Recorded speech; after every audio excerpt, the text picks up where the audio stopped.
Hello and welcome to Kitchen Postcards. Today I'm going to share with you a recipe for making Arbi in the instant pot. I wrote this for the blog not too long ago. I'm going to link the recipe in the description below. Call it Arbi, call it Taro, or call it cassia. It's a very starchy tuber, and I think the technical term might be a corm, and we can consult Wikipedia for that.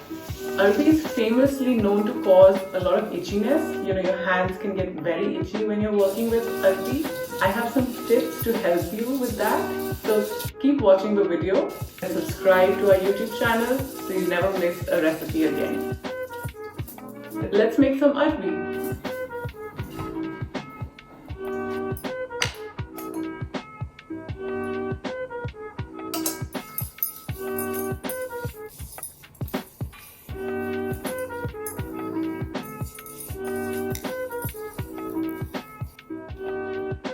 Arbi or taro is available almost year-round in India, but we get the best Arbi during the summer months here in Arizona. It's soft and juicy and easy to work with.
Arbi in the instant pot is very easy to make. It's a really satisfying dish to eat when done right. I'm having mine today with a whole wheat paratha with some fresh mint chutney, homemade yogurt, and a glass of refreshing aam panna. All of these are on the blog except the aam panna. It's coming up really soon. We have great tips and tricks for making your own yogurt at home, so check that out on the blog. And And as always, please like, share and subscribe to our YouTube channel so you never miss a recipe again.